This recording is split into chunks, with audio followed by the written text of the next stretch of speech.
زندگی تو بذات خود ایک مشقت ہے، اور اللہ فرماتے ہیں لقد خلقنا الانسان فی کبد، ہم نے انسان کو مشقت میں رہتا ہوا پیدا کیا، اس کو مشقت کرنی ہے، جدوجہد کرنی، ڈرا ڈرا انداز نہیں، سہما سہما انداز نہیں، ایسا نہ ہو کہ ذرا ذرا سی بات پہ ہمارے ہاتھ پیر پھولنے لگ جائیں، یعنی جو چیز ابھی آئی نہیں اسے سوچ کے بعض لوگ ڈپریشن کا شکار ہو جاتے ہیں۔ اور جن گھروں میں زیادہ آسانیاں آ گئی ہیں، سہولیات آ گئی ہیں، زندگی آسودہ ہو گئی ہے، وہاں انزائٹی اور ڈپریشن زیادہ آنے لگ گئے۔ آپ ذرا ذرا سی بات پر اگر گھبرائیں گے، پریشان ہو جائیں گے، مضطرب ہو جائیں گے، تو زندگی میں بڑے بڑے کارنامے کیسے سر انجام دیں۔ اور سمجھدار آدمی اور مالدار آدمی لیکن ذرا ذرا سی بات پر اس کے ہاتھ پیر پھولنے لگ جاتے ہیں۔ یہ بھی ذرا حدیث دیکھیے اور نبی پاک علیہ السلام کے اخلاق عالیہ سے فیضان حاصل کیجئے۔ مشکات میں، بخاری میں، مسلم میں حضرت انس بن مالک رضی اللہ تعالیٰ عنہ کی حدیث موجود ہے۔ فرماتے ہیں ایک رات ایسی مدینہ شریف میں آئی کہ ایک طرف سے آواز آنے لگی کسی کے چلانے کی، چیخنے کی۔ یکدم اہل مدینہ سارے اٹھے اور نیزے، برچھیاں، تلواریں جمع کرنے لگے کہ اس جانب جاتے ہیں جہاں سے وہ آواز آ رہی ہے، اور جا کر معلوم کرتے ہیں کیا حادثہ، کیا سانحہ ہوا ہے۔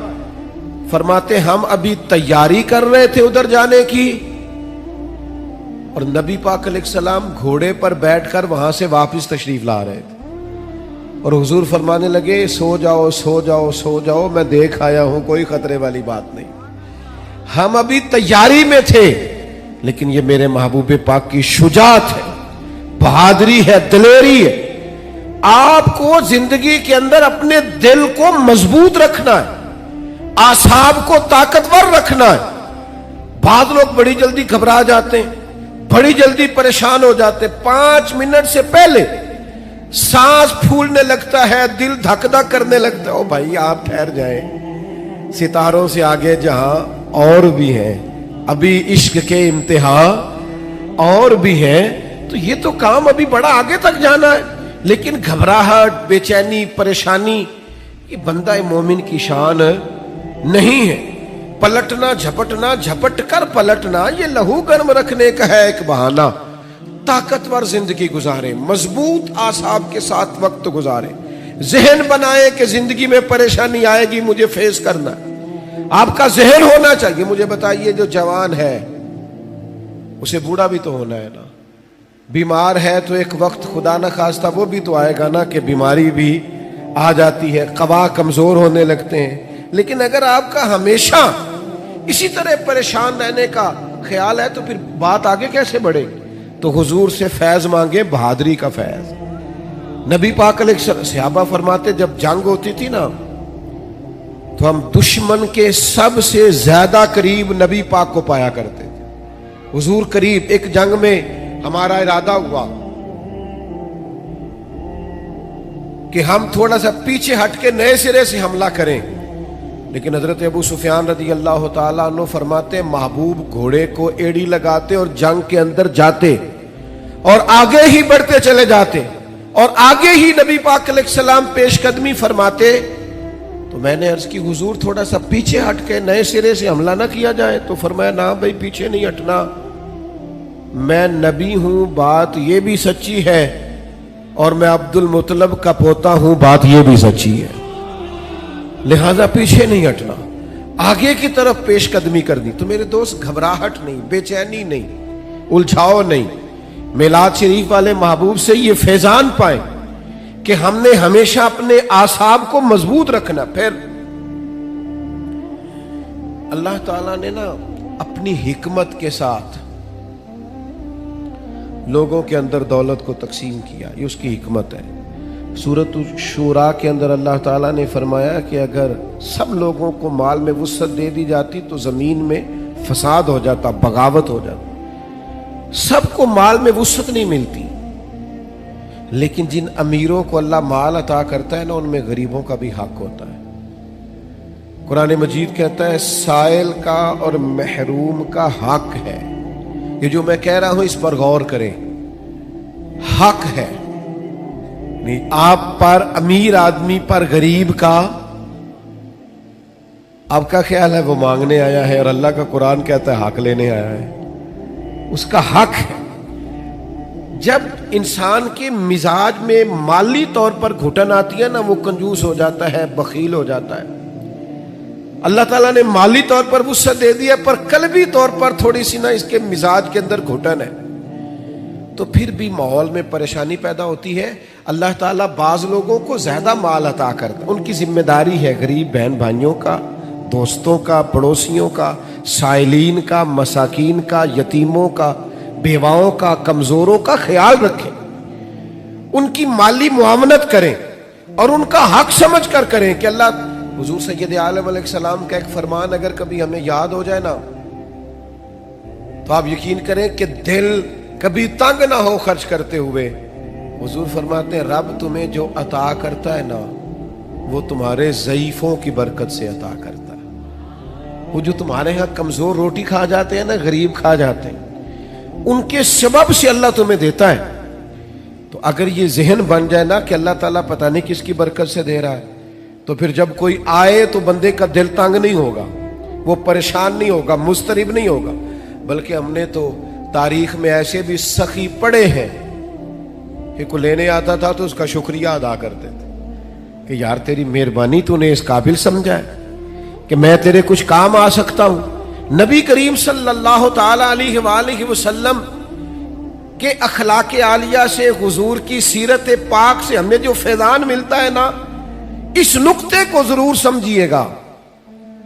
یعنی آپ کتب سیرت میں یہ پڑھیں گے کہ مہینہ مہینہ کاشانہ نور کے اندر آگ نہیں جلی، چولہا نہیں جلا، کھجور پانی پہ گزارا. اور اگر ایک سونے کی ڈلی گھر میں پڑی رہ گئی ہے ایک ٹکڑا، تو نبی کریم علیہ السلام نماز پڑھا کے تیزی سے گھر تشریف لے گئے اور حضور نے اسے اٹھایا اور اللہ کے راستے میں خیرات کر دی. کسی چیز کو گھر میں پڑا نہیں رہنے دیا.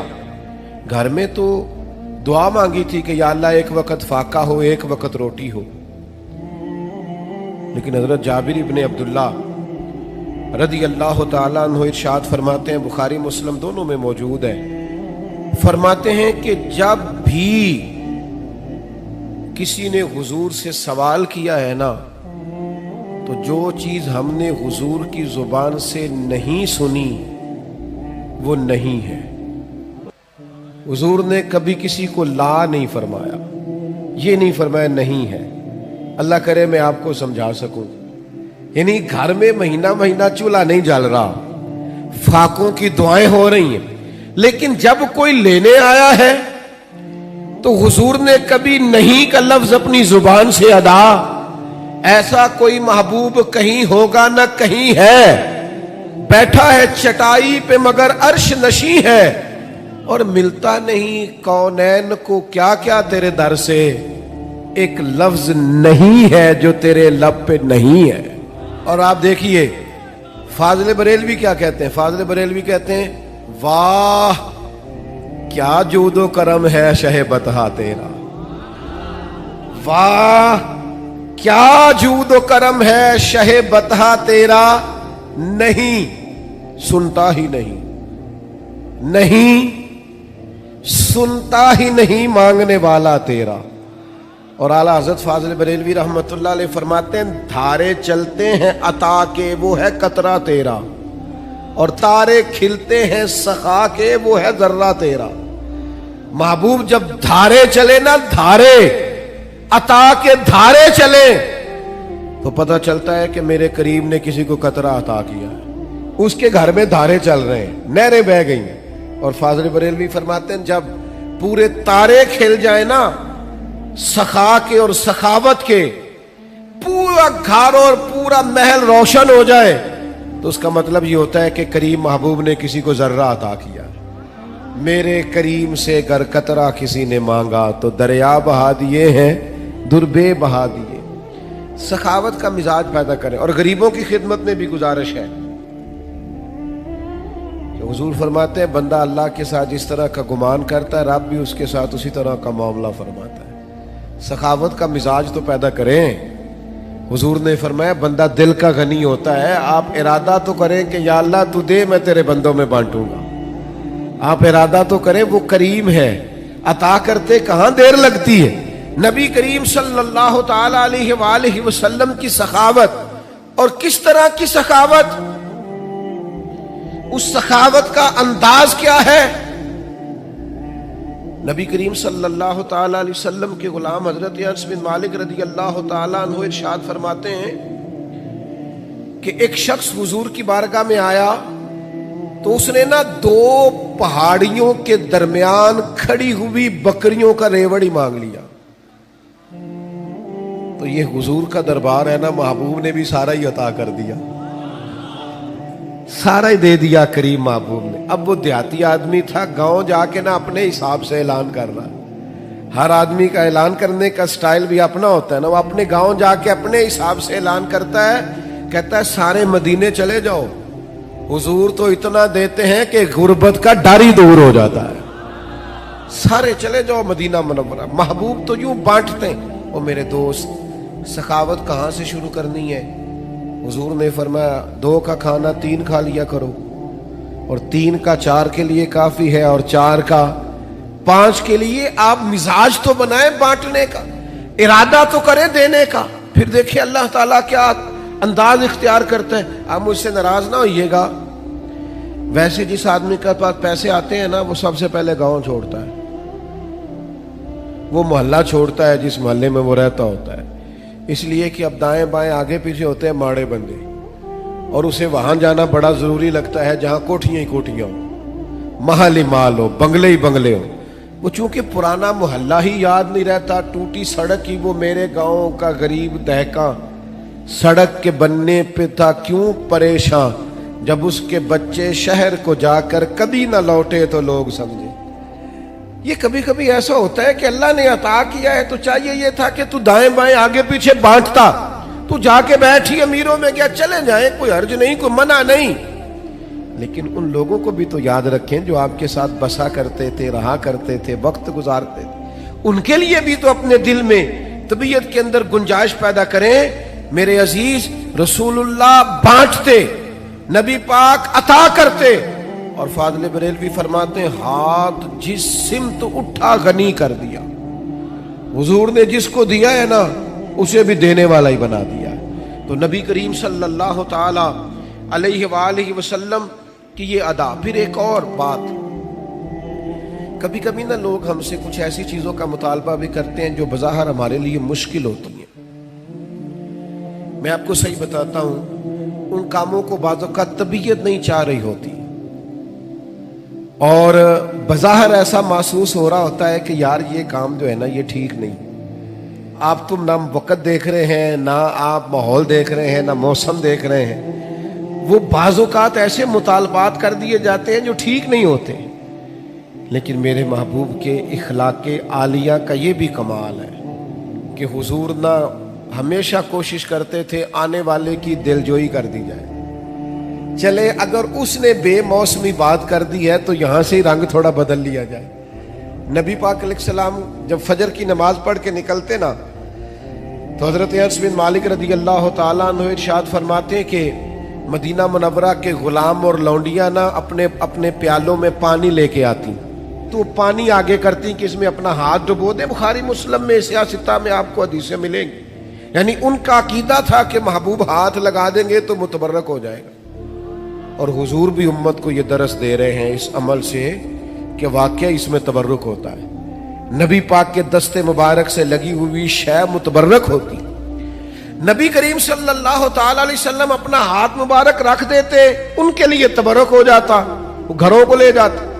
اب کبھی کبھی کیا ہوتا، جاڑے کی ٹھنڈی صبح، یعنی سردیوں کی ٹھنڈی صبح، ان کو عادت پڑی ہوئی ہے صبح پانی لے کے آنے کی، ٹھٹھرتا ہوا پانی، فجر کا وقت، سردی کا ٹائم، لیکن وہ غلام لا کے پیالے جیسے ہی آگے کرتے، حضرت انس بن مالک فرماتے ہیں میں سیدہ آمنہ کے لال پہ قربان جاؤں، کبھی ہاتھ پیچھے نہیں کیا، فوراً ہاتھ ڈبو دیتے۔ محبوب دل جوئی کرتے، کرم نوازی کرتے، عطائیں کرتے۔ محبوب کریم صلی اللہ تعالی علیہ وسلم نے کبھی ہاتھ پیچھے نہیں کیا۔ انہوں نے موسم نہیں دیکھا، وہ سردی میں لے آئے، پر یہ کریم ہے نا، اور دروازہ کریم سے کبھی کوئی خالی گیا ہی نہیں. ہاتھ جس سمت اٹھا غنی کر دیا. موج بحر سخاوت پہ لاکھوں سلام محبوب پاک علیہ السلام عطا کر دیتے. او یارو، ہو سکتا ہے کبھی کوئی بے موسم حکم اماں دے ہی دیتی ہو، کبھی کوئی ایسی بات ابا جی کر دیتے ہوں جو آپ کی طبیعت کے مطابق سوٹ نہ کرتی ہو سکتا ہے کبھی گھر والے کوئی ایسی بات کریں جو برداشت کے قابل وقتی طور پر نہ ہو. لیکن یہ دیکھو نا میرے نبی کا اخلاق، یہ دیکھو نا حضور کا انداز. میلاد منانے والوں، محبوب کے نام پر نعرے لگانے والوں، اپنے مزاجوں میں وہ کشادگی بھی پیدا کرو. ہو سکتا ہے کچھ لوگ ایسا بھی کام کریں جو بظاہر طبیعت کے مطابق نہ ہو، پر کہنا ہم اس رسول کے ماننے والے ہیں جو ہمیشہ دلوں کا سہارا بنا کرتے، جو ٹھنڈک پہنچایا کرتے. عزیز بھائی، ایک اور بات بھی آپ سے عرض کرنی ہے. یہ جو غصہ ہوتا ہے نا انسان کی طبیعت میں، یہ غصہ نہ آنا بھی ایک بیماری ہے، غصہ آنا بھی چاہیے. وَغْلُظْ عَلَيْهِمْ، دین کے دشمنوں پر بندے کو غضبناک ہونا چاہیے. محبوب بھی غصہ کرتے تھے. حضرت عائشہ صدیقہ رضی اللہ تعالیٰ عنہ فرماتی ہیں اگر کوئی دین کی حدیں توڑتا تھا نا، شریعت کی حدود، تو حضور غصہ کرتے تھے. نہیں، کچھ لوگ کہتے ہیں فلانے کو غصہ آتا ہی نہیں، تو میں نے کہا یہ بھی بیماری ہے، اس کا بھی علاج ہونا چاہیے. اگر کہیں شریعت کی نافرمانی ہو رہی ہے، اسے غصہ نہیں آتا، تو یہ بھی قابل علاج بیماری ہے، اس کا بھی علاج ہونا چاہیے. آپ کو غصہ، اعلیٰ حضرت فرماتے ہیں دشمن احمد پہ شدت کیجیے، وہ ملحدوں سے کیا مروت کیجیے. شرک ٹھہرے جس میں تعظیم حبیب، اس برے مذہب پہ لعنت کیجیے. آپ کو کبھی کبھی دین کے معاملے کے اندر غصہ بھی آنا چاہیے. جس حدیث میں یہ لفظ موجود ہے نا، اللہ کی رضا کے لیے محبت کرو، اس میں یہ بھی ہے کہ رب کی رضا کے لیے بغض بھی رکھو. غصہ بھی آنا چاہیے. لیکن ہمارا مسئلہ یہ ہے، ہمیں دین کے دشمن پر غصہ نہیں آتا، وہاں تو انسانیت جاگتی ہے. ہمیں غصہ آتا ہے ذاتی دشمنوں پہ.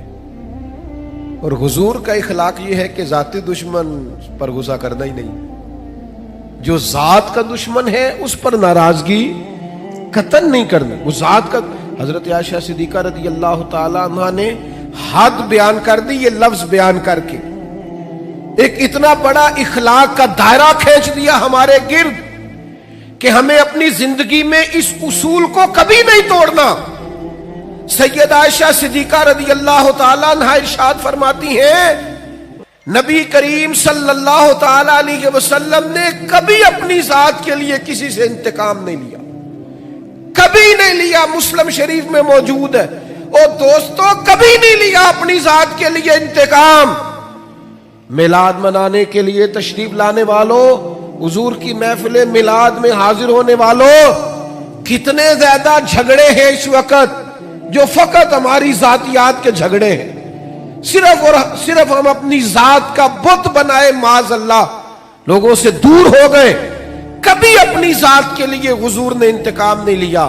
کبھی جلال آیا بھی تو حدود اللہ کے معاملے.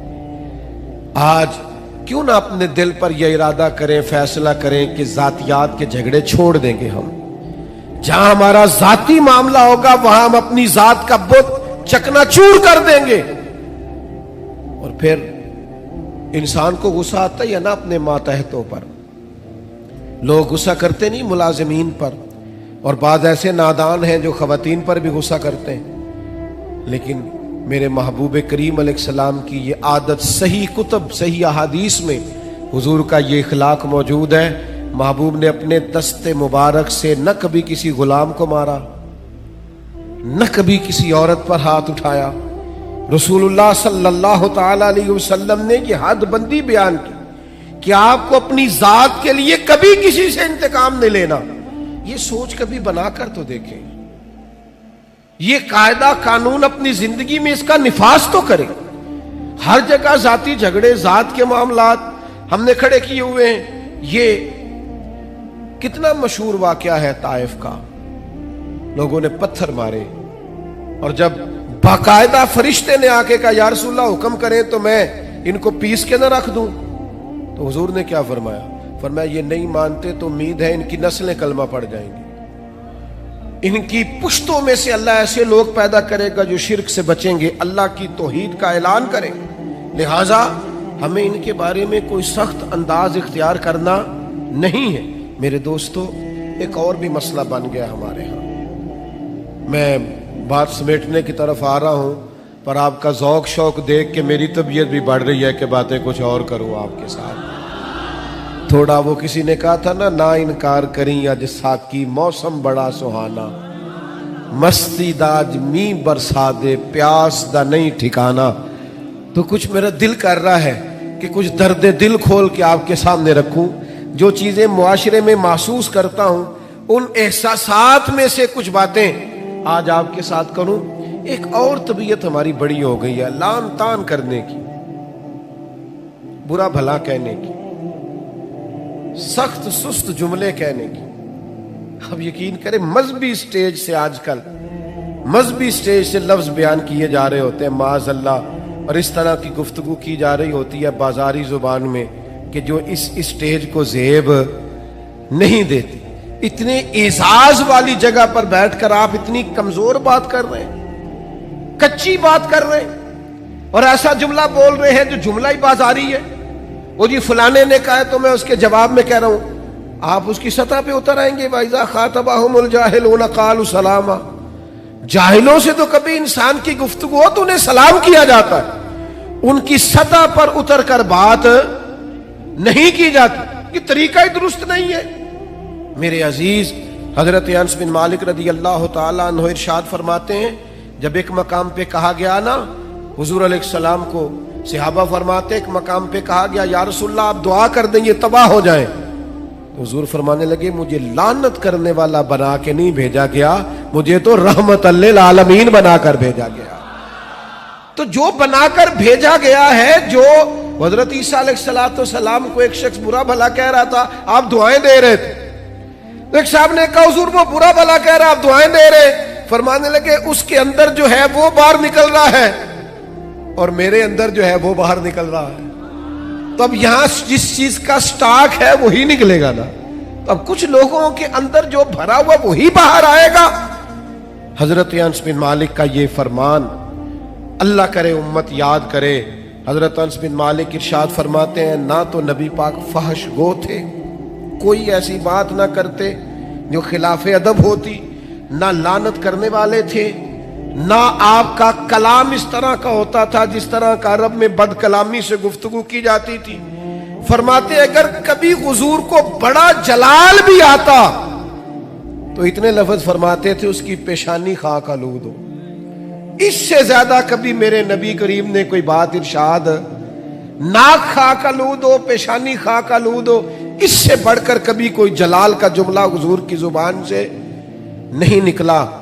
آپ کی خدمت میں عرض کروں گا، آپ کا لہجہ اتنا میٹھا ہو، اتنا باوقار ہو، لفظ اتنے جچے تلے اور حسین ہو کہ آپ کو نعرہ لگا کے نہ کہنا پڑے غلام ہے رسول کے غلام ہے، بلکہ آپ کے لہجے سے اندازہ ہو کہ یہ کوئی عام نہیں ہے، یہ رسول اللہ کا غلام ہے۔ اس کا انداز بتاتا ہے نبی پاک کا غلام ہے، اس کے لفظ اور جملوں کی تاثیر بتاتی ہے یہ رسول اللہ صلی اللہ علیہ وسلم کا غلام ہے۔ یعنی آپ کہتے پھریں کہ میں بلبل خوش لہجہ گلزار نبی ہوں، میٹھی میری باتیں ہیں، میں نمک خار نبی ہوں، حضور کا نمک کھاتا ہوں، اس لیے لہجے میں مٹھاس آ گئی۔ تو نبی کریم صلی اللہ تعالی علیہ وسلم کو اللہ تبارک و تعالی نے اخلاق عالیہ کی بلندیوں کے ساتھ دنیا میں مبعوث فرمایا۔ ایک بات جو آج امت کو بڑی سمجھنی ہے اور جس پر امت کو بہت زیادہ غور کرنا ہے، وہ یہ ہے کہ امت کو نا اب کچھ دائروں کا پابند ہونا پڑے گا، اب اپنی زندگی میں کچھ اصول وضع کرنے پڑیں گے، کچھ قاعدے بنانے پڑیں گے۔ آپ کو پتہ ہے دنیا میں سب سے بہترین زندگی وہ لوگ گزارتے ہیں جو اپنے وقت کو مینٹین کرتے ہیں۔ سب سے قیمتی وہ شخص ہوتا ہے جس نے اپنے ٹائم کو مضبوط کر لیا، مربوط کر لیا۔ ہمیں اخلاقی رویوں کے معاملے میں اپنے آپ کو ٹھیک کرنا۔ آئیں گے لوگ اکسائیں گے، لوگ آئیں گے غصہ دلائیں گے،